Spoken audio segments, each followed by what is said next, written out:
Train চলাচল বন্ধের পর কমলাপুর রেল স্টেশনে খবর জানতে আমরা যাচ্ছি লালা নরসিনের কাছে। নরসিন, রানিং স্টাফদের কর্মবিরতির কারণে কমলাপুর রেল স্টেশনের চিত্র কেমন দেখছেন, আর অপেক্ষমান যাত্রী কি আছে ওখানে?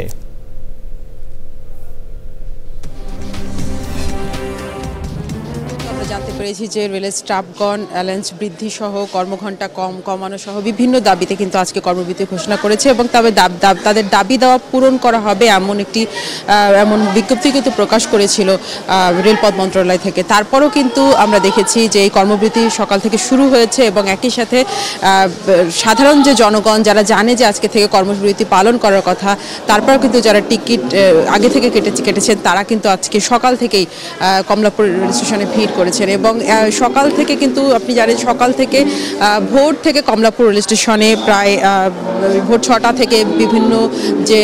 আন্তনগর ট্রেনগুলো আছে দূর দূরান্ত উত্তরবঙ্গ দক্ষিণবঙ্গ যে ট্রেনগুলো আছে এই ট্রেনগুলো কিন্তু কমলাপুর রেল স্টেশন থেকে সকাল থেকে ছাড়ে এবং আজকে সকাল থেকে কোনো ট্রেনই কিন্তু কমলাপুর রেল স্টেশন ত্যাগ করেনি এবং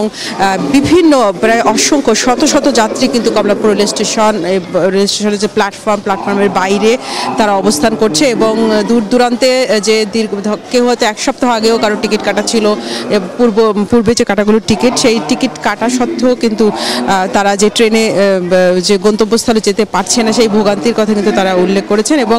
অনেককে আমরা দেখলাম যে অনেকেই রেল স্টেশনের যে কাউন্টারগুলো আছে সেই কাউন্টারগুলোতে অনেকেই টিকিট ফেরত দিয়ে অনেকে টাকা নিয়ে নিচ্ছে এবং এখানে উত্তরবঙ্গগামী বেশিরভাগ ট্রেনে কিন্তু অসংখ্য যাত্রী কমলাপুর স্টেশন থেকে যাতায়াত করে এবং আমরা প্ল্যাটফর্মে দেখেছি অপেক্ষারত বহু যাত্রী তারা সকাল থেকে অপেক্ষা করছেন, তারা কোনো একটি সিদ্ধান্তে আসার জন্য কিন্তু অপেক্ষা করছেন যে হয়তো রেলপথ মন্ত্রণালয়ের লোকজন কমলাপুর স্টেশনে আসবেন, এসে